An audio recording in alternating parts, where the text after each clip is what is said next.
സംസ്ഥാനത്ത് അതിശക്തമായ മഴ. പത്തനംതിട്ട ജില്ലയിൽ അബാൻ ജംഗ്ഷനിൽ ബാങ്കിലും ATM കൗണ്ടറിലുമടക്കം വെള്ളം കയറി. തെക്ക് കിഴക്കൻ അറബിക്കടലിന് മുകളിൽ ചക്രവാത ചുഴി രൂപപ്പെട്ടതായി കേന്ദ്ര കാലാവസ്ഥാ വകുപ്പിന്റെ മുന്നറിയിപ്പ്. ചക്രവാത ചുഴിയിൽ നിന്നും തെക്കൻ കേരളത്തിന് മുകളിൽ വരെ ന്യൂനമർദ്ദപാത്തിയും രൂപപ്പെട്ടു കഴിഞ്ഞു.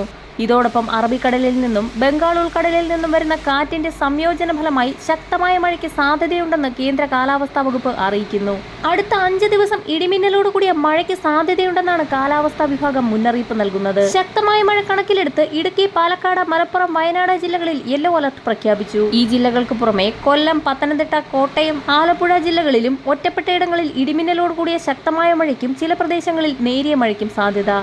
മഴയ്ക്കൊപ്പം മണിക്കൂറിൽ 45 മുതൽ 50 കിലോമീറ്റർ വരെ വേഗതയിൽ അതിശക്തമായ കാറ്റിനും സാധ്യതയുണ്ട്. തെക്കൻ തമിഴ്നാടിന് മുകളിലും തെക്കൻ ആൻഡമാൻ കടലിന് മുകളിലുമായി നിലനിൽക്കുന്ന ചക്രവാത ചുഴിയാണ് മഴ ശക്തിപ്പെടാൻ കാരണമായിരിക്കുന്നത്. അതിശക്തമായ മഴയിൽ കൊല്ലം, പത്തനംതിട്ട, കോട്ടയം, പാലക്കാട് ജില്ലകളിൽ റോഡുകളിൽ വെള്ളക്കെട്ടുകൾ രൂപപ്പെട്ടു. കനത്ത മഴയിലും കാറ്റിലും ഇന്നലെ വ്യാപക നാശനഷ്ടമാണ് റിപ്പോർട്ട് ചെയ്തത്. തീരദേശ മേഖലകളിൽ ഇന്ന് രാത്രി അതീവ ജാഗ്രത പ്രഖ്യാപിച്ചു. കന്യാകുമാരി തീരത്ത് ഇന്ന് രാത്രി 11:30 വരെ 0.8 മുതൽ 1.2 മീറ്റർ വരെയും, കള്ളക്കടൽ പ്രതിഭാസത്തിന്റെ ഭാഗമായി ഉയർന്ന തിരമാലകൾ കാരണം കടലാക്രമണത്തിന് സാധ്യതയുണ്ടെന്ന് ഇൻകോയിസ് മുന്നറിയിപ്പ് നൽകി. വരും മണിക്കൂറുകളിലെ കാലാവസ്ഥാ മുന്നറിയിപ്പുകൾക്കായി ചാനൽ സബ്സ്ക്രൈബ് ചെയ്യാൻ മറക്കാതിരിക്കുക.